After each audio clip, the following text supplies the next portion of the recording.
Bismillahirrahmanirrahim. Innal hamdalillah nahmaduhu wa nasta'inuhu wa nastaghfiruhu wa nastahdi wa na'udzu billahi min shururi anfusina wa min sayyiati a'malina. Man yahdihillahu fala mudilla lahu wa man yudlilhu fala hadiya lahu. Ashhadu an la ilaha illallah wahdahu la syarika lahu. Wa asyhadu anna Muhammadan abdullahi wa rasulullah. Allahumma salli ala Muhammad wa ala alihi wa ashabihi wa man tabi'ahum bi ihsan ila yaumiddin wa ba'd. Ya ayyuhalladzina amanu taqullaha haqqa tuqatih wa la tamutunna illa wa antum muslimun.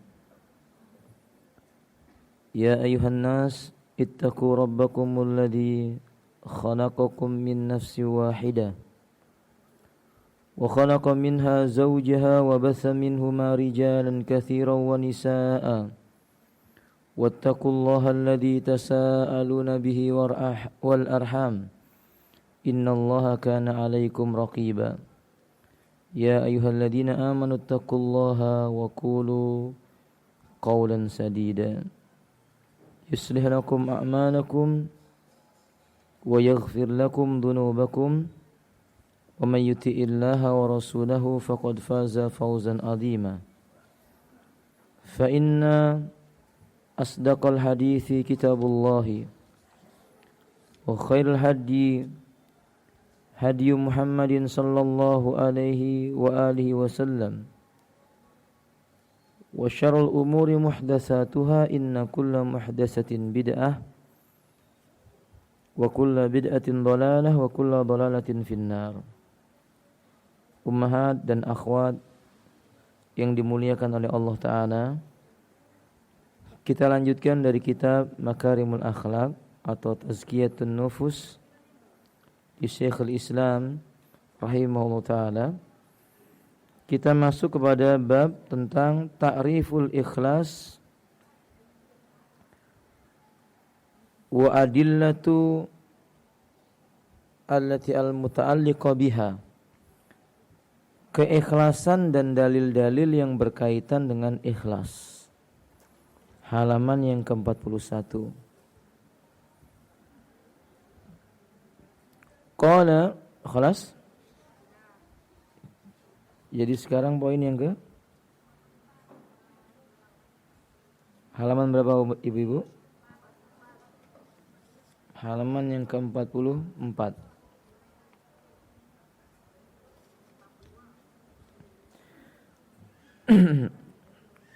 Mahallun niyah al-qalb. Tempatnya niat adalah hati. Itu? Tayyib. Qala muallif rahimahullahu ta'ala wa ajma'al ulama aw bittifaqil ulama anna mahallan niyati huwal qalb hiyal qalbu. Menurut kesepakatan para ulama, maka niat itu tempatnya di dalam hati. Fa idza yanwi aw nawa rajulun biqalbihi thumma lam yatalaffadhu bilisanihi faniyatuhu sahihatun. Apabila seseorang telah berniat dengan sesuatu di dalam hatinya, lalu lisannya tidak melafadzkan niatnya tersebut, sepakat para ulama, niat orang ini dianggap sah. Bahkan sebagian pengikut mazhab Imam Asy-Syafi'i menyebutkan salah satu ucapan Imam Syafi'i adalah al-farqu baina sholati wal ikhrami, bahwa beliau menyebutkan perbedaan antara sholat dan ikhram, yakni salat dimulai dengan ucapan, lalu sebagian orang keliru dalam memahami apa yang diucapkan imam tersebut. Yani Imam Syafi'i mengatakan al-farqu baina salati wal ikhrami anna salata tubda'u bi al-kalami aw bil lafdi. Menurut Imam Syafi'i, bedanya salat dengan ikhram, kalau salat itu dimulai dengan ucapan. Wa yujadu ba'dun nasi, dijumpai sebagian manusia itu la ya'rifu kalamahu, tidak mengenal ucapan ini, summa la yafhamu, salah dalam memahami ucapan Imam Syafi'i. Wa yadhunnun, mereka menyangka anna ma yaksudu al-imam rahimahu ta'ala hiya lafdhu binniyah, sehingga mereka mengira maksudnya Imam Syafi'i adalah salat dimulai dengan lafadz niat. Bahkan yang benar alladzi yaksudu bihal imam rahimahu ta'ala hiya takbiratul ikhram. Padahal yang dimaksud oleh al-Imam Asy-Syafi'i, salat itu dimulai dengan ucapan, maksudnya diawali dengan lafadz takbiratul ikhram. Qala al-Imam Ahmad, tidak terdapat dalam buku Anda, saya katakan Imam Ahmad mengatakan annan niyyah mahalluhal qalbu wa talaffudu bin niyyah wa talaffudun niyyati bil lisan hiya minal bid'ah. Niat itu letaknya di dalam hati. Melafadzkan niat dengan lisan ini perbuatan mengada-ngada dalam agama. Misalnya ayyakula rajulun qabla ayyusalli, sebelum salat seseorang mengucapkan usalli salatan kada wa kada, aku niat salat ini dan itu. Au indal wudu, atau ketika wudu dia mengatakan nawaitul wudu'a li raf'il hadasil asghar. Ini juga tidak ada contohnya. Atau misalnya ketika dia mau berpuasa, dia mengucapkan apa ya Ibu? Nawaitu sauma ghadin. Kulluha la yujadu anin nabi sallallahu alaihi wasallam. Semua lafaz niat tadi tidak dijumpai pada diri Nabi sallallahu alaihi wasallam.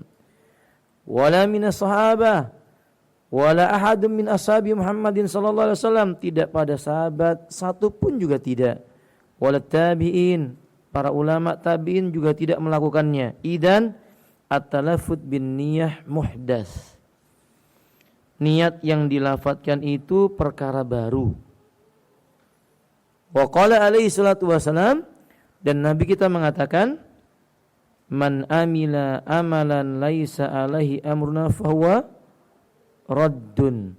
Barang siapa mengerjakan amal yang amal tersebut tidak ada contoh dari kami, maka dia tertolak. Wa qala, dan beliau mengatakan iyyakum wa muhdatsatil umuri.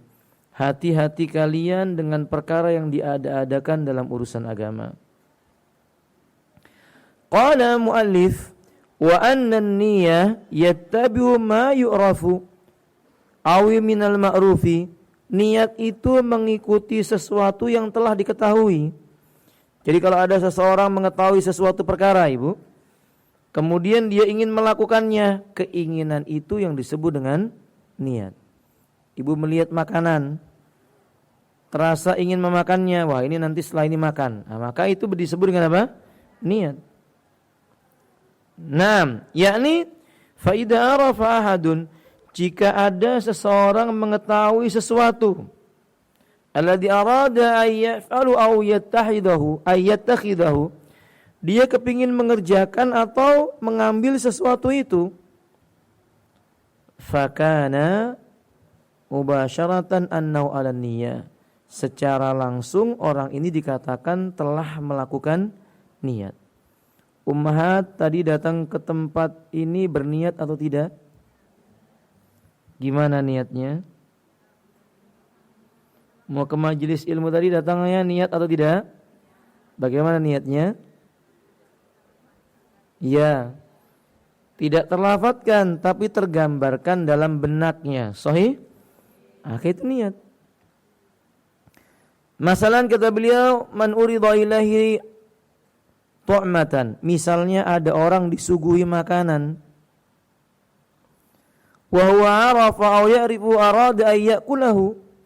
Kemudian dia tahu ini makanan, dia mau memakannya.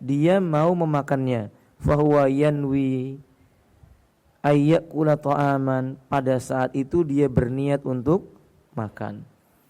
Tapi disuguhi makanan, tidak punya keinginan untuk makan, berarti tidak punya niat untuk makan. Demikian pula seorang yang menaiki kendaraan. Ibu nunggu taksi di pinggir jalan atau angkot. Betapa banyaknya angkot yang lewat, tapi ternyata yang di stop yang satu saja. Enggak semuanya di stop. Nah, berarti ibu berniat dengan yang satu itu. Ini yang disebut dengan niat.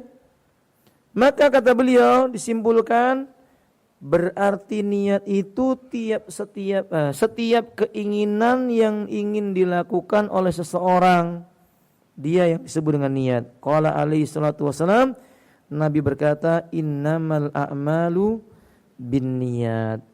Sesungguhnya setiap amal itu bergantung dengan niat. Lakin min rahmatillahi ta'ala wa min sahmati dinal islami alaina, termasuk bagian dari rahmatnya Allah Ta'ala dan bentuk toleransi agama kita yang amat luas kepada umatnya. Apa itu? Laisa kulla niyatin yujza illa niyatan salihatan, amma niyatan sayyi'atan la yujza illa ba'dal azmi wa yaf'alu biha. Tidak semua niat itu langsung diberi ganjaran, baik kebaikan maupun keburukan. Niat yang diberi ganjaran itu niat yang baik saja. Niat yang buruk belum diberikan hukuman selama dia belum melakukannya. Lakin idza arada rajulan ay yaf'ala sayyi'atan summa yattakhidha walakinna la yuwasilu bima arada lahu jazaan sayyi'atan mislah. Orang yang punya niat kejelekan, dia sudah mau melakukan, terhalang oleh sesuatu yang lain, ini sudah dikenai hukuman. Yang tidak itu misalnya seseorang punya niat buruk, dia punya niat buruk, kemudian dia urungkan niatnya. Ini enggak jadi terlaksana, maka orang tersebut tidak dikenai dosa. Tapi kalau dia sudah mau melakukan, ternyata terhalangi sesuatu. Misalnya ibu, si fulan datang ke masjid niatnya mencuri sendal. Ketika dia sudah mau mencuri, ada orang lewat, enggak jadi. Tetap dikenai apa? Dosa. Dalilnya apa? Ucapan Nabi SAW, al-qatilu wal-maqtulu kilahuma finnari. Wa fi riwayat al-qatil wa may yuqtal kilahuma finnar. Pembunuh dan yang dibunuh, kedua-duanya di dalam neraka. Al-qatilu ya Rasulullah kaifal ladzi yuqtalu. Orang yang membunuh ya Rasulullah jelas masuk neraka. Bagaimana dengan orang yang dibunuh, masa masuk neraka juga? Qala alaihi salatu wassalam, atau kama qala alaihi salatu wassalam, atau Nabi mengatakan kemudian, fa innahu sabaqahu akhuhu wa huwa arada ay yaqtulu akhahu. Orang itu sudah punya niat mau membunuh temannya, cuman temannya mendahului membunuhnya. Berarti orang ini sudah punya niat ingin membunuh, terhalang karena pedang musuhnya mendahului dia. Tetap diganjar oleh Allah dengan ganjaran apa ibu? Kejelekan. Apa yang bisa kita ambil faedah dalam masalah tazkiyatun nufus? Setiap orang mesti memperhatikan niatnya. Sekecil apapun niat tersebut Allah tahu. Maka Allah mengatakan dalam Al-Quran, فَمَنْ يَأْمَلْ مِثْقَالَ ذَرَّةٍ خَيْرًا يَرَهُ وَمَنْ يَأْمَلْ مِثْقَالَ ذَرَّةٍ شَرًّا يَرَهُ. Barang siapa yang dia mengerjakan kebaikan walaupun sebesar dzarrah, dia kelak akan melihat hasil perbuatan baiknya itu. Barang siapa mengerjakan kejelekan walaupun sebesar dzarrah, maka dia kelak akan memperoleh dan melihat hasil perbuatan jeleknya itu. Niat buruk walaupun kecil ketika dia lakukan, walaupun gak sampai terjadi, tetap diberi oleh Allah ganjaran keburukan yang telah dia lakukan itu. Nasallallahu ta'ala assalamu alaihi. Demikian sebaliknya bentuk kasih sayangnya Allah, niat yang baik walaupun pelakunya belum bisa mengerjakannya, belum sempat melakukannya, diberi ganjaran oleh Allah Subhanahu wa taala. Banyak di antara dalilnya Nabi sallallahu alaihi wasallam menyebutkan, wa inna minkum, sesungguhnya di antara kalian itu, man lam yamsi ma'akum, orang yang tidak berjalan bersama kalian, walakinnahum yujza misla ma tujzi'u, mereka diberi pahala seperti yang kalian diberikan pahala oleh Allah Ta'ala. Wa hum yaq'uduna bil Madinah, mereka cuma duduk di kota Madinah. Para sahabat mengatakan, bagaimana mungkin kami perang dapat pahala, kok mereka duduk-duduk dapat pahala? Kata Nabi sallallahu alaihi wasallam, habasahumul ba's, mereka enggak bisa berangkat karena terhalang sesuatu. Yujza bi niyatihim, mereka diberi pahala karena apa yang mereka niatkan. Atau kama qala alaihi salatu wasallam. Maka ibu-ibu yang terbiasa taklim di hari Selasa atau Senin misalnya, sudah punya niat hari ini mau taklim, hujan turun, enggak jadi taklim, dapat pahala tidak? Dapat. Azamnya yang kuat untuk berangkat ke majelis ilmu terhalang karena hujan, diberi pahala oleh Allah Subhanahu wa taala. Itu bentuk kasih sayang Allah kepada hambanya. Sehingga faman arada ayyatuba ila Allah wa biniyatin azimatin qawiyatin fi qalbi yujza lahu. Orang yang kepingin tobat kepada Allah dengan keinginan yang sangat kuat, Allah kasih ganjaran niat untuk tobatnya itu. Datang kepada seorang lelaki, Nabi menceritakan kaum yang terdahulu kepada para sahabat.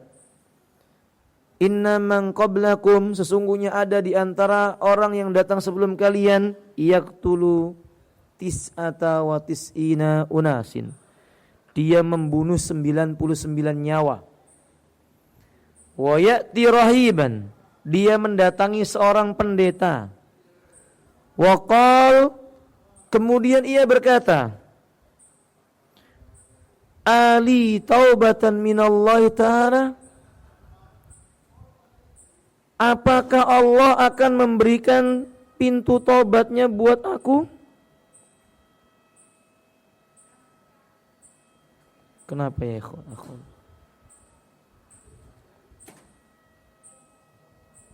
Nah.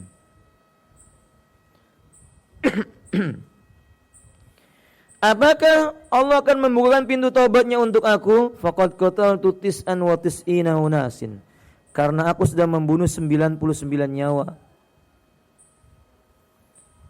Apa kata pendeta itu? Wa ra'aitu laisa 'alaika taubah. Kayaknya kamu tidak akan diterima taubatmu. Faqatala rahiban. Akhirnya si pembunuh ini melengkapi koleksinya menjadi berapa? 100. Siapa yang dibunuh, Ibu? Si pendeta tadi dibunuh.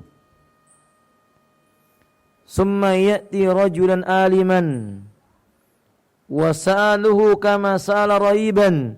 Dia datang kepada lelaki yang alim, yang mengerti ilmu agama, bertanya persis seperti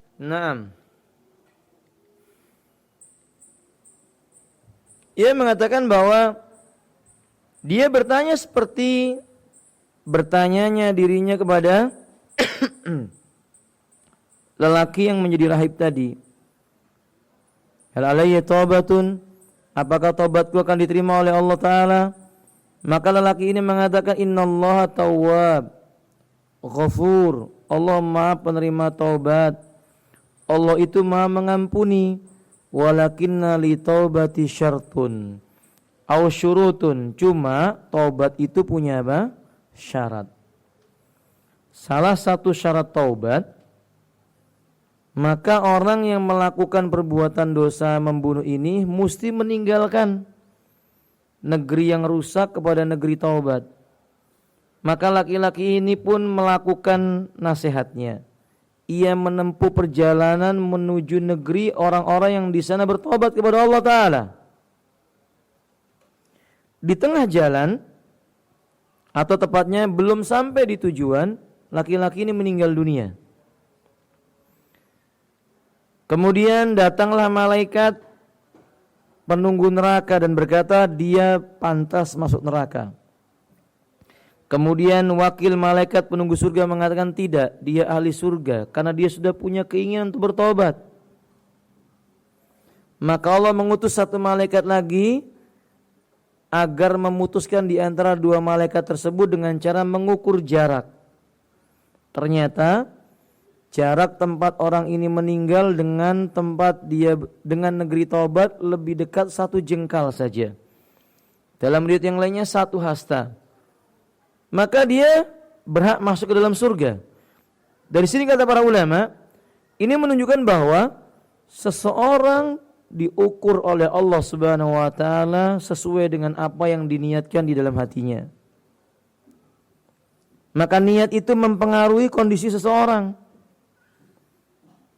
Apa yang bisa kita ambil faedah? Mestinya tiap orang yang beriman di saat ia bangun dari tidurnya ataukah dia hendak tidur kembali, memperbaiki niatnya dengan baik, meluruskan niatnya, meniatkan niat yang mengandung kebajikan. Kalau ibu-ibu mau tidur, ya niatnya supaya bisa bangun di malam hari. Tidur niatnya untuk beristirahat supaya bisa beribadah lebih utama lagi di waktu yang lainnya. Jangan tidurnya karena marah. Karena sebagian orang tidur dalam keadaan apa? Marah.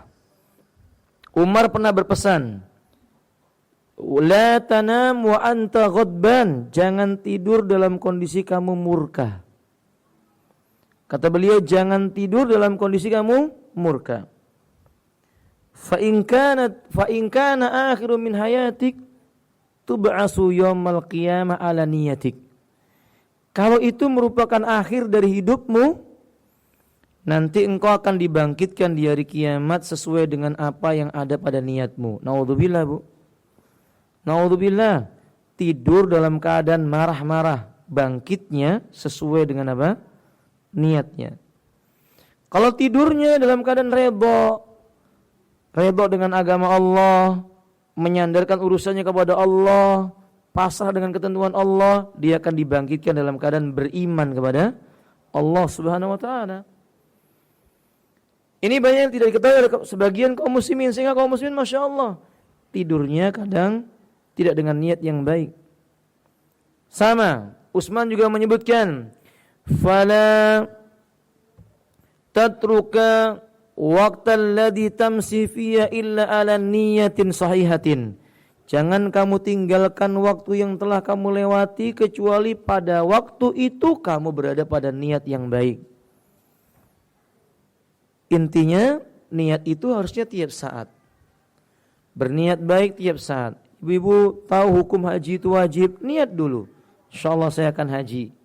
Berusaha mengumpulkan uangnya. Ternyata enggak sampai haji meninggal dunia, dibangkitkan oleh Allah sesuai dengan apa? Niatnya. Ibu punya cita-cita, keinginan mau bikin sebuah masjid. Saya kepingin buat masjid, kumpulkan sedikit demi sedikit dananya. Belum sampai terbangun masjidnya meninggal dunia, dibangkitkan oleh Allah sesuai dengan apa yang ada pada niatnya. Kama qala alaihi salatu wasalam, fa innahum yub'asu yaumal qiyamati ala niyatihim. Karena sesungguhnya mereka di hari kiamat dibangkitkan dalam keadaan bangkit di atas niat-niat mereka semasa mereka di akhir hidupnya itu. Kesimpulan yang kedua, berarti apa Ibnu sekalian? Anna makanu rajulin fid dunya muta'alliqun bi akhiri hayatih ala niyatih. Kondisi mulia tidaknya seorang hamba itu terlihat di akhir hidupnya dan sesuai dengan apa yang ia meniatkannya. Rasulullah sallallahu alaihi wasallam bersabda, Innamal a'malu bil khawatim. Sesungguhnya amal seorang hamba itu nilainya ada di akhir hidupnya. Bu, orang mulia itu bukan dilihat masa lalunya. Orang tidak mulia bukan dilihat masa lalunya. Masa lalu para sahabat mereka jahiliyah. Tapi setelah mereka masuk Islam, mereka memiliki sifat dan akhlak yang mulia. Maka mereka menjadi orang-orang yang mulia. Mati dalam keadaan di atas niat yang mulia, kelak dibangkitkan di yaumil qiyamah bersama dengan orang-orang yang mulia. Karena itu niat yang ada pada diri seseorang mempengaruhi akhir hidup seseorang. Maka Nabi SAW mengatakan, la yamutunna ahadukum illa wa huwa yuhsinud dzan billah. Janganlah salah seorang di antara kalian itu meninggal dunia melainkan dia dalam kondisi punya niat berbaik sangka kepada siapa? Allah. Jangan punya buruk sangka kepada Allah. Buruk sangka kepada Allah Subhanahu wa taala, naudzubillah. Mati dalam keadaan su'ul khatimah. Apa contohnya ketika Allah beri kita ujian, kemiskinan. Jangan buruk sangka kepada Allah. Jangan kita berkata, kenapa engkau buat saya miskin ya Allah? Apa saya tidak sholat? Saya sholat. Apa saya tidak zakat? Saya zakat. Kenapa saya miskin? Ini suudzon kepada Allah. Padahal boleh jadi dengan sebab kemiskinannya itu dia bisa sholat. Faham maksudnya ibu? Dengan sebab kemiskinannya itu dia bisa rajin sedekah. Dan itu kebaikan bagi dirinya. Kalau dia berburuk sangka kepada Allah Ta'ala, na'udzubillah, mati dalam keadaan su'ul khatimah. Dalam kondisi sakit, tidak boleh buruk sangka kepada Allah. Kemudian berkata, ya Allah, saya enggak tahan lagi, matikan saja saya. Enggak boleh. Dulu sepaman Nabi yang bernama Al-Abbas, tatkala Al-Abbas sakit parah, maka ia berkata, Allahumma amitni, ya Allah matikan saja aku. Nabi berkata, ya ammu la tatamannil maut. Wahai paman, jangan kamu berangan-angan cepat datangnya mati. Nabi mengingatkan enggak boleh berburuk sangka kepada Allah. Penyakit itu terkadang kemuliaan yang Allah berikan kepada hamba yang sakit itu. Sebab penyakit menghapuskan apa? Dosa. Penyakit itu menggugurkan kesalahan, mensucikan hati seseorang. Maka jangan buruk sangka kepada Allah Azza wa Jalla. Hadin niyah. Wa qala, kemudian pada halaman yang ke-45 alinea yang kedua beliau berkata, wa amma suratul ladzi rajulun lam yanwi ala syai', gambaran tentang tidak adanya niat pada seseorang itu. Fa in kana rajulun la ya'rifu bima arada ay yaf'alu, jika seseorang tidak mengetahui apa yang dikehendakinya, jika seseorang tidak mengetahui apa yang, tidak menyadari dari apa yang dia ingin mengerjakannya. Begini contohnya Bu, ini contoh orang itu tidak berniat. Ja'a fulan yudarrisu kaifal wudu ala nasi walakinna la yuridu ayyatawadda, yuridu ayyudarrisul wudu. Orang datang kepada rombongan manusia, dia datang untuk mengajarkan wudu. Lalu dia mempraktekkan cara wudu. Pertanyaannya, orang tadi berwudu atau niat mengajarkan wudu? Yang mana ibu? Berniat mengajarkan. Berarti dia bukan berniat untuk wudu. Maka kalau ada orang mempraktekkan tata cara wudu, lalu datang kumandang adzan, tidak sah wudunya. Karena tidak dibangun di atas apa? Niat berwudu. Niatnya mengajar berwudu. Fahimtun? Contoh yang lainnya beliau menyebutkan di sini, kalau ada orang yang tidak mengetahui bahwa besok sudah masuk bulan Ramadan, dia nggak tahu besok bulan Ramadan, kemudian paginya dia tidak berpuasa, berarti orang ini tidak punya niat untuk apa? Berpuasa. Nah, kemudian adapun seorang muslim yang telah mengetahui bahwa besok masuk bulan Ramadan, ia hendak melaksanakan puasa, ini besok Ramadan, lalu dia punya keinginan besok saya puasa, itu sudah niat. Dia tahu besok Ramadan, tapi dia tidak ingin puasa, berarti dia tidak punya niat puasa. Kesimpulan, inilah niat. Niat itu tahrik atau harakatul qalbi ala arada ayyaf ala syai'. Gerakan atau perbuatan hati untuk melakukan suatu perkara. Gerakan atau perbuatan hati menginginkan mengerjakan sebuah perkara. Itu yang disebut dengan niat. Kalau ibu ditanya, si fulan berkata, saya niat sholat duhur 4 rakaat karena Allah. Tapi hatinya melakukan sholat karena ada mertuanya. Yang dinilai oleh Allah yang mana? Yang karena Allah dengan mulutnya atau yang karena mertuanya dengan hatinya? Yang mana ibu? Yang di hatinya karena mertuanya. Sahih? Yang di mulutnya enggak dianggap. Apa korelasinya dengan tazkiyatun nufus? Korelasinya dengan masalah tazkiyatun nufus, semua ibadah kita ini Bunda sekalian enggak akan ada nilainya sampai kita mampu menghadirkan ibadah itu karena Allah. Dan itu bukan perkara gampang.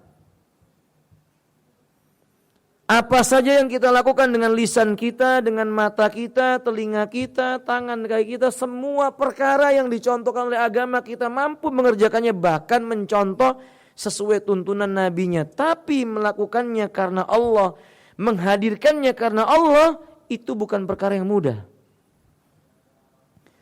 Makanya sahabat Andolah, ia datang kepada Abu Bakar As-Siddiq dan dia berkata, "Ya Aba Bakrin, annal handolata qad nafaqa." Handolah sudah jadi munafik. Wa huwa yabki. Mengadu kepada Abu Bakar dalam keadaan dia menangis. Qala famada bika ya Handolah. Apa yang terjadi denganmu wahai Handolah? Wa anta taqul anta munafik. Sampai kamu mengatakan dirimu ini munafik. Qal fa idza hadartu indan nabi wa jalastu ma'ahu wa yadhkuruna anil jannati wan nar فَكَأَنَّنِي رَأَيْتُ الْجَنَّةَ وَالنَّارَ بَيْنَ أَيْدِينَا وَوَرَاءَنَا أَخْشَى اللَّهَ تَعَالَى وَلَا أَحْتَاجُ إِلَّا اللَّهَ عَزَّ وَجَلَّ لَمَّا رَجَعْتُ إِلَى أَهْلِي وَلَقَيْتُهُمْ يَتَلَعَبُونِي وَتَأَلَّبْتُ إِلَيْهِمْ نَسِيتُ عَنِ الْجَنَّةِ وَالنَّارِ أَلَيْسَ هَذَا النِّفَاقُ يَا أَبَا بَكْرٍ فَقَالَ أَبُو بَكْرٍ إِذَنْ ana kadzalik fayabki Abi Bakrin faqala wallahi ma namsah ad-dumu'u minna hatta nalqiya an-nabiy sallallahu alaihi wasallam wa nas'aluhu an hadhihi. Kata Andolah, bila aku duduk di sisi Nabi sallallahu alaihi wasallam, hadir di majelis beliau bercerita tentang surga, beliau bercerita tentang neraka, maka seolah-olah aku melihat surga neraka di hadapanku dan di belakangku. Saat itu datanglah rasa takutku kepada Allah, khusyuk kepada Allah. Di mana letaknya itu ibu? Di mana letaknya? Di hati. Menimbulkan dampak pada jasad tidak? Menimbulkan dampak pada jasad tidak ibu-ibu? Iya, ketundukan hatinya menundukkan anggota tubuhnya. Akan tetapi bila aku telah pulang berjumpa dengan istriku dan anak-anakku, mereka bermain denganku, aku bersenda gurau dengannya, aku lupa dengan surga dan neraka. Baru saja sepulang dari majelis aku jumpa keluargaku, aku lupa surga dan neraka. Bukankah ini munafik wahai Abu Bakar? Maka Abu Bakar mengatakan, aku pun demikian. Keduanya menangis. Lalu Abu Bakar mengatakan, demi Allah, kita tidak akan mengusap air mata ini sampai kita berjumpa dengan Nabi menanyakan tentang hal ini.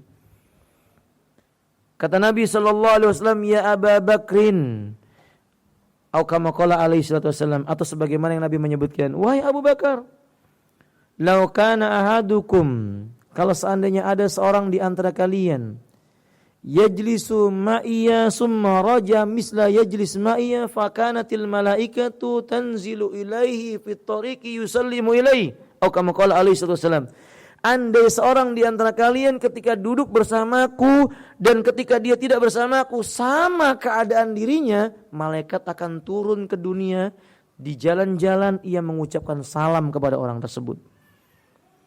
Karena hatinya sangat amat bersih. Hadis ini menjelaskan manusiawi,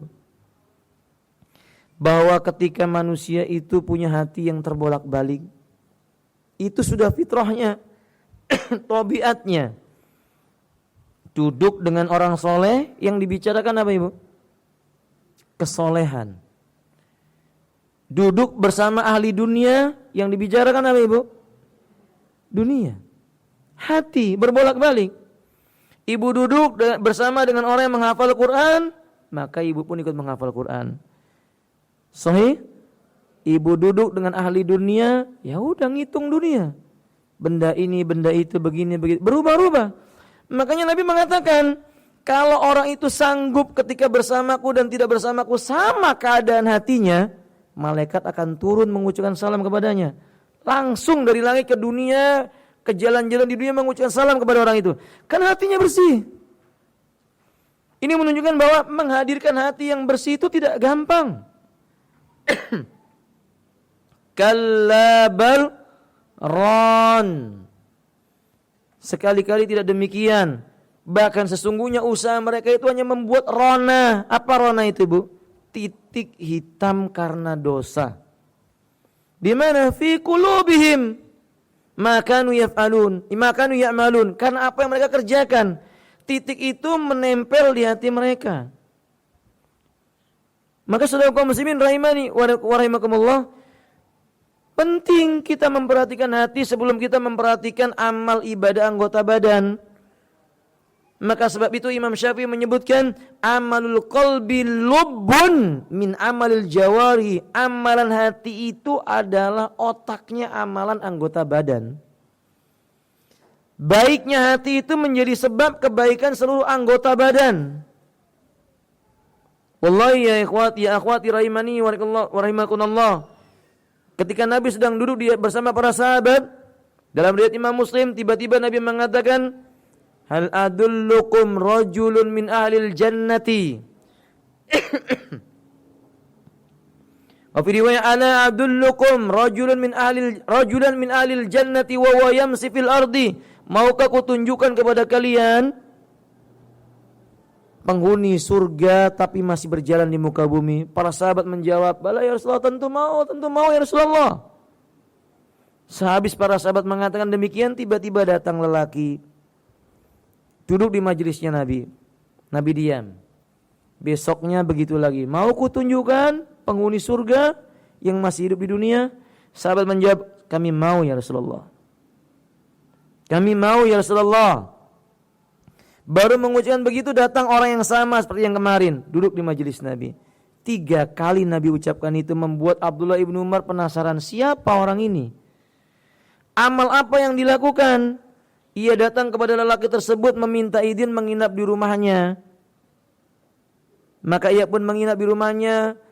Di tengah malam Abdullah bangun melihat, ayu amalil ladzi yaf'alu hadzal rajul, amal apa yang dilakukan oleh orang ini pada waktu malam? Huwa yastayqidu minal lail. Ternyata orang ini bangun di tengah malam. Yastaghfirullah ta'ala wa yatubu ilaih, cuman mengucapkan astaghfirullah, la ilaha illallah wahdahu la syarikalah, lahul mulku wa lahul hamdu wa huwa ala kulli syai'in qadir, la ilaha illallah inni kuntu minadh dhalimin faghfir li dhunubi. Tidur lagi dia. Kata Abdullah ibnu Umar, itu aja amalnya. Oh mungkin dia capek. Besok malamnya dilihat lagi, sama. Dia bangun, dia bertahlil, dia memohon ampun kepada Allah, tidur lagi. Malam ketiganya sama, enggak ada yang istimewa ibu. Karena itu amal yang bisa dilihat oleh mata. Enggak ada yang istimewa, cuman mengucapkan dengan lafaz la ilaha illallah wahdahu la syarikalah lahul mulku wa lahul hamdu wa ala kulli syai'in qadir dan seterusnya. Tidak ada yang istimewa, bukan sholat sekian rakaat, bukan sujud sekian lama, bukan membaca Quran sekian banyak, tidak. Maka Abdullah menanyakan hal ini kepadanya di hari yang ketiga selesai salat subuh.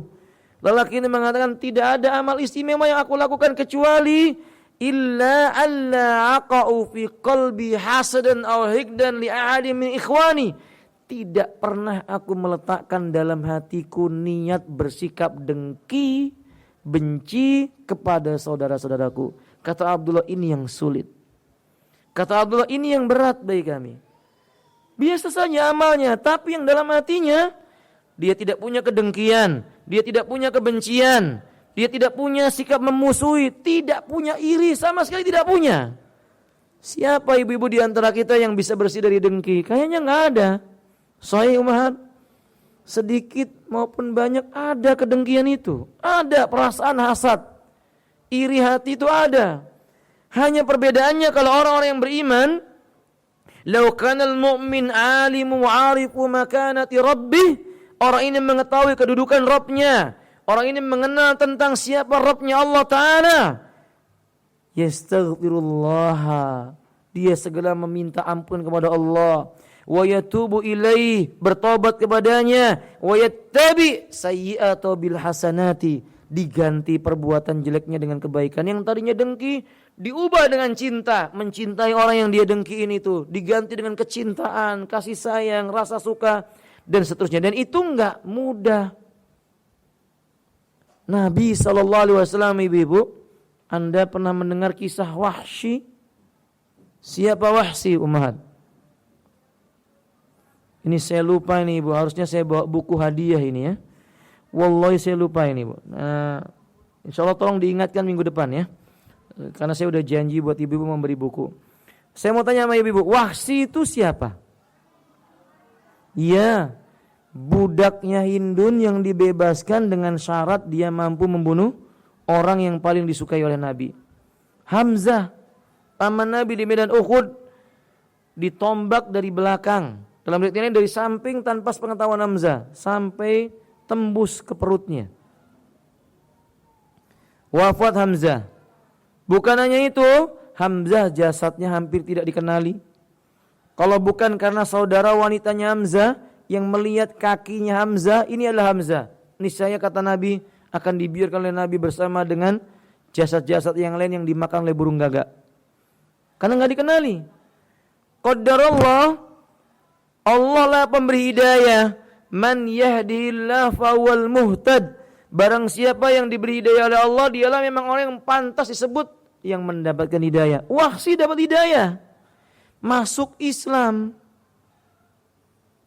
ketika hadir di majelisnya Nabi, Bu. Beliau duduk di paling depan.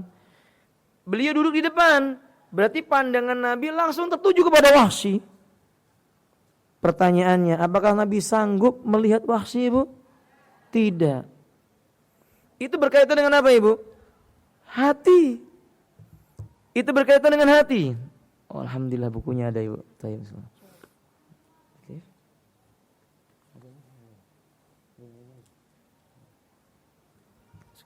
Jazakumullah khairan.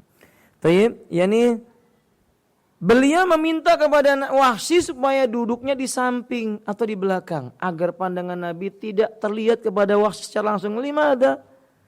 Kenapa Nabi melakukan itu, ibu-ibu? Nabi teringat yadhkuru ma fi Hamzah, tentang kejadian yang menimpa apa? Hati Nabi terasa sakit. Ini berarti menunjukkan bahwa bukan perkara yang mudah, padahal beliau nabinya Allah, orang yang sangat pemaaf. Nabi memaafkan Wahsy. Nabi mencintai Wahsy, tapi Nabi sulit melupakan kejadian siapa? Yang menimpa Hamzah radhiyallahu ta'ala. Maka saudaraku kaum muslimah rahimani wa rahimakumullah, bersihkan niat kita dari kotoran-kotoran kesyirikan, riya, sum'ah, dan membutuhkan perjuangan yang panjang. Nabi melatih keikhlasan untuk para sahabatnya di kota Makkah 13 tahun. Mendidik mereka untuk mentauhidkan Allah. Ikhlas. Belajar ikhlas itu 13 tahun, Bu, para sahabat. Belajar gimana caranya supaya bisa tulus. Makanya beliau menyebutkan bahwa yang disebut dengan keikhlasan itu, yakni yusamma rajulun mukhlis. Lelaki itu dikatakan orang yang ikhlas itu fala yubali, adalah lelaki yang tidak peduli. Hal yuhammiduhu aw yasna'uhu aw yasubbuhu aw yastumhu unasun baina aidihi aw baina yadayhi.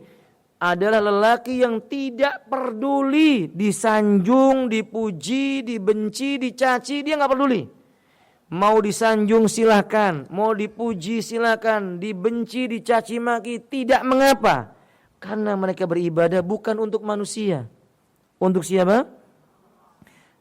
Berarti kaitannya dengan tazkiyatun nufus, cara kita mendeteksi hati kita ini rusak atau tidak dari sisi keinginan kita, Ibu. Kalau ibu-ibu datang ke majelis taklim, datang ke majelis yang datang cuma 2, belajarnya nggak semangat. Tapi begitu datang ke majelis taklim yang datang 100, belajarnya semangat. Itu berarti hatinya gimana, Om Han? Sakit. Keikhlasannya terluka. Bukan ikhlas yang sesungguhnya. Kalau seseorang beribadah di saat banyak manusia, semangat.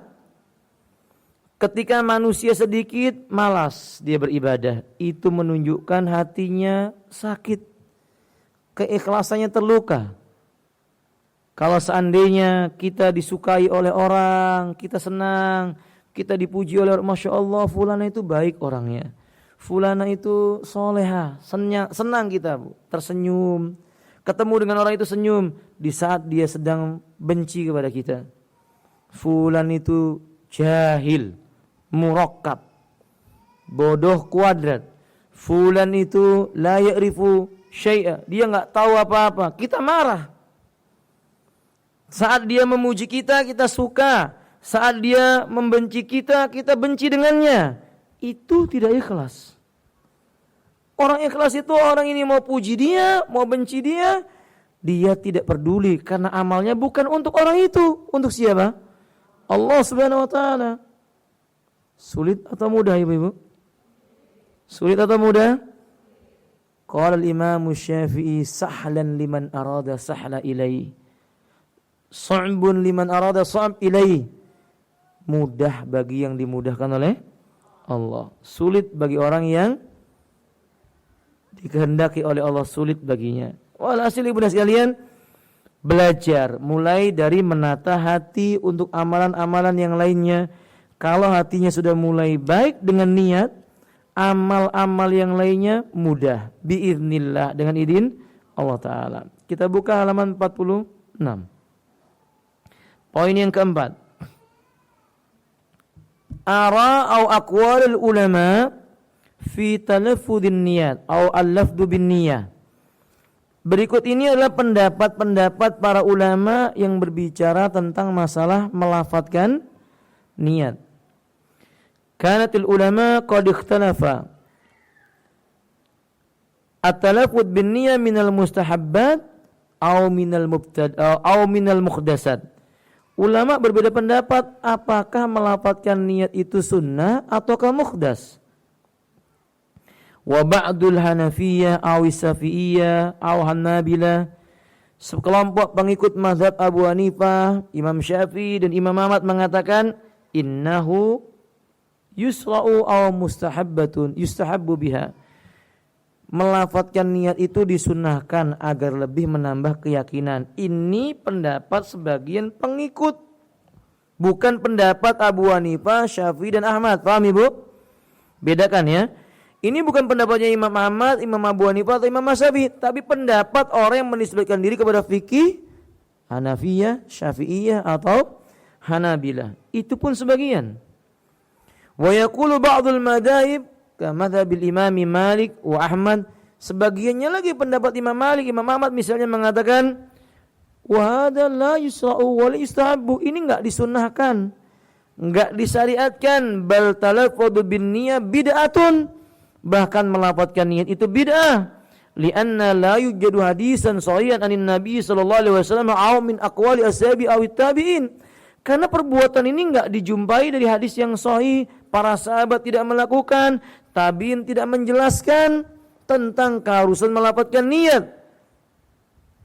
Sementara Allah mengatakan al-yauma akmaltu lakum dinakum. Pada hari ini telah kusempurnakan bagi kalian agama kalian. Artinya Seandainya niat itu dilafadzkan boleh, laukana khairan lasabakuna ilaih. Niscaya kita sudah didahului oleh siapa? Sahabat. Didahului oleh siapa? Para ulama. Ternyata mereka tidak melafadzkan niat. Mereka mengatakan wali annan niyah, atau terjemahnya karena niat itu sudah ada bersama dengan adanya pengetahuan untuk melakukan hal tersebut. Karena niat itu sudah ada sejak kita mengetahui untuk melakukan sesuatu, itu niat. Wa talafud bin niyah minal muhdasat. Niat itu dilafadzkan berarti mengada-ada saja. Raddun mardudun sia-sia. Ini pendapat yang benar, Ibu. Jadi pendapat yang benar, niat tidak perlu dilafadzkan. Kalau ibu ditanya, loh haji kan mengucapkan. Kalau ibu-ibu ikhram apa yang dibaca? Labbaik Allahumma hajjan. Kalau umrah? Labbaik Allahumma umratan. Niat atau bukan? Itu namanya lafaz ikhram. Sama kalau ibu mau sholat, apa yang dibaca ibu? Allahu Akbar. Kalau mau sholat, lafadznya Allahu Akbar. Ketika ibu mengucapkan Allahu Akbar, pasti niatnya sholat. Kalau ibu mengucapkan labbaik Allahumma umratan, pasti niatnya apa? Kalau labbaik Allahumma hajjan, haji. Kalau ibu dipanggil oleh suaminya, ya zauzati ta'alli, apa jawaban ibu? Labbaik wa sa'daik. Apa artinya bu? Kusambut panggilanmu dengan senang hati. Berarti ibu sudah punya niat untuk apa ini? Ibu sudah punya niat apa? Ibu mengatakan, aku sambut panggilanmu dengan senang hati. Ibu berarti punya niat apa? Melayani. Sahih? Jadi ibu gak perlu ketika dipanggil suaminya, istriku sini. Saya niat karena Allah datang kepada suami saya untuk melayaninya. Gak demikian. Fahim tuh? Cukup dengan banyak labbaik wa sa'daik. Itu menunjukkan dia telah berniat. Naam kadzalik. Kemudian Ibnu sekalian poin yang kelima, kita langkai alinea yang tadi itu. Poin yang kelima, ladzatul ibadati ma'a ikhlasin niyati lillahi. Seorang yang ingin mengetahui lezatnya ibadah, ketahuilah lezatnya ibadah itu ada pada ketulusan niat karena Allah Ta'ala. Ketulusan niat karena Allah Ta'ala. Kalau ibu-ibu tanya, bagaimana mungkin sahabat Nabi mampu memberikan semua hartanya di jalan Allah? Bagaimana mungkin seorang lelaki yang bernama Sa'ad bin Abi Waqqas berkata kepada Nabi, ya Rasulullah, ladayya kasirun minal mal wa laysa li ahlal warisi illa wahidatan wa bin. Aku ini punya harta yang banyak, tidak punya ahli waris kecuali anak perempuan satu saja. Semua hartaku untuk Allah. Dia sanggup berkata kepada Nabi, semua untuk Allah. Kalau ibu melihat sejarah bagaimana Utsman ibn Affan datang kepada Nabi SAW dengan 30 ekor 300 ekor onta lengkap dengan perbekalannya di atasnya. Lalu dia datang kepada Nabi, dalam satu riwayat 10 mil, berapa kilo itu berarti ibu? Ya, pokoknya sekitar 15 kilo sebelumnya. Sebelum Utsman datang, suara ontanya Utsman sudah terdengar di Madinah. Saking banyaknya barang yang dibawa. Dia datang kepada Nabi dan berkata, ya Rasulullah, kullu halillah, ini semua aku berikan untuk Allah. Bagaimana mungkin seorang Utsman bisa seperti ini? Gimana caranya seorang yang bernama Abu Bakar As-Siddiq, dia berkata, ya Rasulullah, kullu bustani adalillah, semua kebunku untuk Allah. Bagaimana caranya seorang sahabat yang dia datang kepada Nabi dan berkata, ya Rasulullah, aku ingin masuk Islam karena ingin tertembus panah di sini atau di sini. Artinya dia ingin menyerahkan nyawanya untuk siapa? Allah. Bukan hanya harta.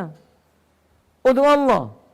Maka ibu sekalian rahimani wa bahkan bagaimana mungkin orang-orang Ansar Mereka mampu mengorbankan semua yang ada di sisinya untuk berjuang membela nabinya yang sebelumnya mereka tidak mengenal nabi. Itu jawabannya karena mereka merasa lezat dalam ibadah. Mereka merasakan nikmatnya beribadah kepada Allah Azza wa Jalla. Sampai-sampai Nabi berkata dalam sebuah riwayat Imam Muslim, di pagi hari bertemu dengan para sahabat, Nabi mengatakan, "Man minkumul fi hadzal yaumul ladzi zaral marid." Siapa di antara kalian yang dalam hari ini dia menziarahi orang sakit, wa riwayat adal marid, mengunjungi orang yang sakit. Semua orang diam. Tiba-tiba laki-laki satu orang mengangkat tangannya, "Ana ya Rasulullah." Aku ya Rasulullah. Siapa dia ibu-ibu? Abu Bakar Siddiq. Kemudian Nabi bertanya lagi, "Man minkumul ladzi fi hadzal yaum syahidal janazah wa tajhizu." Siapa di antara kalian yang pada hari ini menghadiri pelaksanaan penyelenggaraan jenazah dan ikut memakamkannya? Semua diam. Abu Bakar mengangkat tangan, "Ana ya Rasulullah." Aku ya Rasulullah. Ditanya lagi, siapa yang pada hari ini telah mengeluarkan hartanya untuk sedekah? Semua orang diam. Abu Bakar mengatakan, "Ana ya Rasulullah." Aku ya Rasulullah. Semua perkara kebaikan yang ditanyakan oleh Nabi, Abu Bakar sudah melakukannya. Bagaimana bisa orang ini melakukan dalam satu hari semua perkara itu, Ibu? Jawabannya, ladzatul ibadah. Yajidu ladzatul ibadah. Ia mendapati manisnya ibadah. Bagaimana mungkin seorang Nabi SAW sanggup berdiri dalam keadaan kakinya membengkak di malam hari? Fawajatun Nabiya SAW qama minal laili yatilu bil qiyami hatta istaqqa qadamai. Aku melihat Nabi berdiri memanjangkan salatnya di malam itu sampai telapak kakinya membengkak. Pertanyaannya, bagaimana itu bisa? Ladzatul ibadah. Karena merasa lezatnya dalam beribadah kepada Allah. Ibu lihat kisah seorang wanita salihah yang disebutkan dalam kitab Aina Nahnu min Akhlaqis Salaf. Dia datang kepada suaminya di malam hari. Tazayyana bi zinatin tayyibatin wa hasnatin wajhin ila zawjiha. Dia di malam itu bersolek dengan solekan yang paling indah, berdandan dengan dandanan yang paling bagus, berbuat dengan perbuatan yang paling bagus, lalu dia datang kepada suaminya dan menawarkannya, "Ya zawji, atakhtaj ilayya fi hadhil lailah." Suamiku, malam ini engkau berhajat denganku atau tidak? Bayangkan ini, Bu. Dia jadikan malam itu buat suaminya. Suaminya diam karena suaminya membuka buku, menjawab pertanyaan.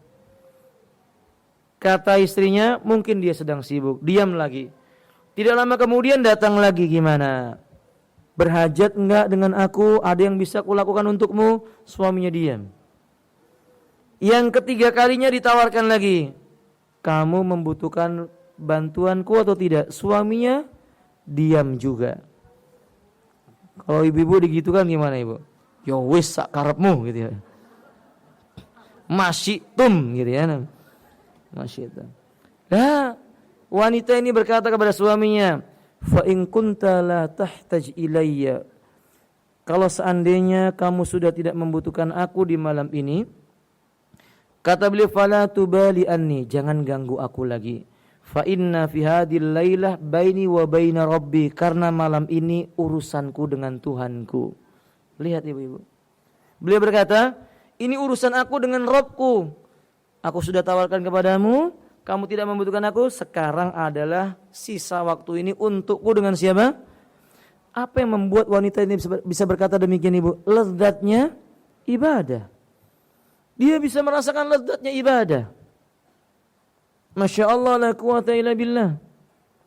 Lihat wanita sahabiah, memiliki 5 orang anak, dalam riwayat yang lain 4 orang anak, 4-empatnya laki-laki pergi ke medan jihad.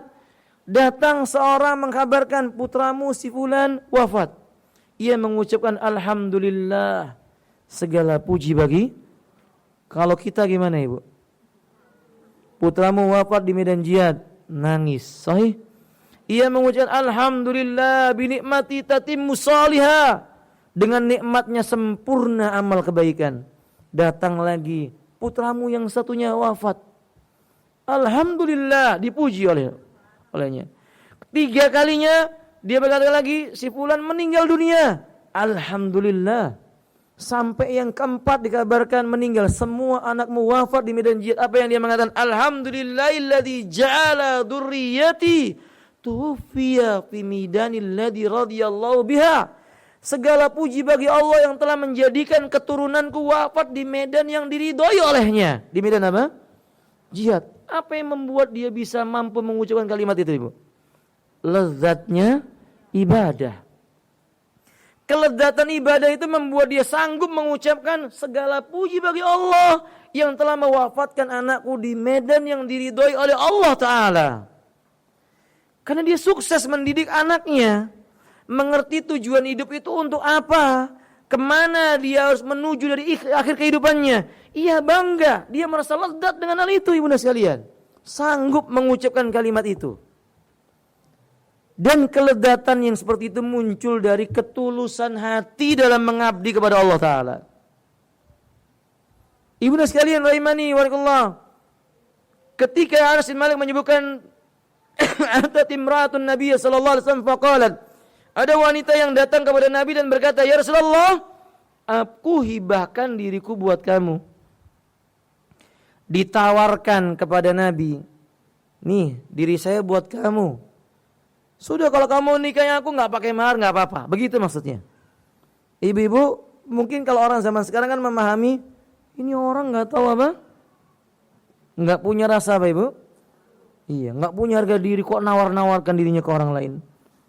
Padahal bukan itu, Ibu. Wanita ini menawarkan kepada Nabi karena dia tahu bahwa bersama Nabi ada ibadah, ada kenikmatan berdua dengan Rabb-Nya, Allah Subhanahu wa Ta'ala. Ada kelezatan mengabdi kepada Allah. Dia sanggup mengucapkan, dia abaikan celaan manusia. Ibnu sekalian rahimani Allah, lihat Abu Darda datang kepada Nabi ke Mekah, dia mengucapkan, "Ya Rasulullah, ya Muhammadu, asyhadu an la ilaha illallah wa annaka Rasulullah." Saksikanlah, aku bersaksi bahwa tidak ada ilah yang patut diibadahi kecuali Allah. Engkau ya Muhammad sallallahu alaihi wasallam adalah utusannya Allah. Setelah mengucapkan ini, dia minta izin kepada Nabi untuk boleh mengucapkan kalimat ini di hadapan kaumnya. Kata Nabi, "Jangan, nanti kaummu mendolimimu." Kata beliau, "Tidak mengapa." Datang ke kampungnya, naik ke sebuah batu, dikumpulkan semua orang, lalu dia berkata, "Ya qaumi, ukhbirukum annahu la ilaha illallah wa asyhadu bi annani minal muslimin." Saksikan aku termasuk golongan orang yang muslim. Ku beritahukan kepadamu tidak ada ilah yang patut diibadahi kecuali Allah. Rombongan manusia itu mendatanginya, memukulnya sampai pingsan. Begitu bangkit dari pingsannya, pertama kali mulutnya mengucapkan, "Isyhadu bi anni minal muslimin." Annahu la ilaha illallah. Dipukul lagi, pingsan lagi. Begitu bangun, teriak lagi, "La ilaha illallah." Dipukul lagi, pingsan lagi. Berkali-kali itu, Ibu. Apa yang membuat dia sanggup mengucapkan itu, Ibu? Ladzatul ibadah. Kelezatan dalam beribadah. Dan masih banyak lagi contoh-contoh perjuangan Islam yang luar biasa. Rabi datang ke Romawi dengan menaiki kudanya tanpa satupun pengawal. Dia naik menjumpai Raja Romawi, lalu dia menunjuknya, kamu dan kamu masuklah Islam, kamu akan selamat. Tidak ada kegentaran sedikit pun. Apa yang membuat dia berani seperti itu? Ladzatul ibadah. Karena dia tahu ibadah itu lezat. Ibu tahu bagaimana Nabi menceritakan orang yang mati syahid dalam riwayat Imam Bukhari, ruhnya dinaikkan ke dalam surga di tembolok burung yang berwarna hijau. Terbang dari ufuk ke ufuk surga. Surga itu, Ibu, luasnya seluas langit bumi. Ibu-ibu kepingin keliling dunia tidak? Pernah ibu-ibu punya niat keliling dunia? Jujur, Bu, pernah? Iya. Karena tahu bahwa dunia itu indah. Sahih? Ini surga, Bu. Orang yang meninggal mati syahid keliling surga. Mala ainun ra'at, belum pernah dilihat oleh mata, wala udhunun sami'at, telinga belum pernah mendengarnya, wala yudriku qalbu rajulin qat, hati manusia tidak ada yang sanggup menggambarkan tentang keindahannya. Jika tergambarkan maka gambarnya jauh lebih tinggi dari yang dia bayangkan. Keliling surga sudah semua dia lihat, lalu Allah datang kepadanya dan bertanya kepadanya, apalagi yang engkau butuhkan? Kata orang-orang yang mati syahid ini, apalagi wahai Rabb kami, sesungguhnya kami telah mengelilingi surgamu. Jika engkau mengizinkan, kembalikan kami ke dunia, kami akan berperang lagi, kemudian mati. Hidupkan lagi kami akan berperang lagi, kemudian mati. Hidupkan lagi kami. Maksudnya, yang kami inginkan, kami mau perang lagi. Mati di medan perang. Karena ternyata mati di medan perang itu apa, Ibu? Mati di medan perang itu apa? Lezat. Rasa lezatnya jihad ini yang membuat mereka ketagihan. Tidak ada perkara yang paling ditunggu oleh para sahabat, Ibu, di kehidupan dunia ini kecuali apa? Suara kumandang adzan untuk bisa ibadah apa? Salat. Dulu para sahabat kalau sakit seperti Nabi Abu Bakar ketika sakit dia mengatakan, hal adinal muadzin, apakah si muadzin sudah adzan? Maksudnya, mata nusalli, kapan kita salat? Kapan kita salat? Karena lezatnya ibadah salat. Maka jawabannya ikhwati rahimani wa, lezatnya ibadah cuma bisa didapatkan dengan ikhlasnya niat. Kalau pada hari ini ibu-ibu kita nggak bisa merasakan kenapa salat kita ini nggak nikmat. Kalau kita merasa kok nggak khusyuk ya, kok puasanya biasa-biasa aja, orang itu puasa kelihatan nikmat, kok kita ini biasa aja, nggak nahan lapar, nggak nahan minum, ya memang nggak makan nggak minum, tapi nggak lapar nggak minum, dan kita merasa biasa saja. Kalau kita melaksanakan umroh gitu aja, nggak membuat seperti orang itu menetes air matanya, terasa khusyuk di dalamnya. Ketika haji demikian. Kok orang silaturahim bisa menangis ya ketemu ibunya, bisa terunyur, kok kita biasa saja. Kok kita dalam majelis ilmu, ya kita biasa aja. Kok orang serius, saya biasa-biasa aja. Itu jawabannya kita nggak bisa merasakan lezatnya ibadah. Menunjukkan hati kita belum apa, Ibu? Belum apa? Belum ikhlas. Kita punya tugas yang berat, mengikhlaskan diri. Karena Allah tabaraka, dan ini wadhifatun azimah. Ini merupakan tugas yang sangat agung dan sangat mulia ya ikhwati. Dididik pelan-pelan, ditabrib wa tadrij, diberikan contoh, dimulakan dengan tingkatan-tingkatan. Maksudnya diberikan derajat-derajat, pelatihan. Sedekah di zaman Nabi awalnya dipaksa. Ayo sedekah. Lama-kelamaan mereka butuh dengan apa? Bersedekah. Bukan butuh disedekahi, butuh bersedekah. Dulu sholat berjamaah dipaksa. Akhirnya mereka merasa butuh dengan sholat berjamaah. Keikhlasan itu kadang dipaksakan. Saya menukil ucapan orang Jawa, dan ini tidak bertentangan dengan syariat. Trisno jalaran, soko apa Ibu? Kulino. Kecintaan, rasa suka, kesenangan, keikhlasan itu dilakukan karena biasa. Kata orang Padang, gimana Ibu? Bisuala biasa. Hanya bisa karena sebab terbiasa. Jadi bisanya sesuatu karena bisa terbiasa. Maka kita katakan dalam masalah ini sahih, mengikhlaskan hati perlu dibiasakan. Saat ibu merasa tidak ikhlas, paksa. Saat ibu mau sedekah, ini kayaknya nggak ikhlas. Justru sedekah, tiap hari sedekah. Ketika ibu sholat, kok nggak ikhlas? Ulangi lagi di esok harinya sholat itu. Ulangi lagi, sholat 2 kali ini kok rasanya nggak ikhlas. Besok ulang lagi. Besok ulang lagi. Sampai ada perasaan nikmat dan merasa butuh dengan apa? Sholat. Ibu dahulu membaca Quran, mungkin sehari cuman sekali. Atau mungkin seminggu cuman malam Jumat. Sahih?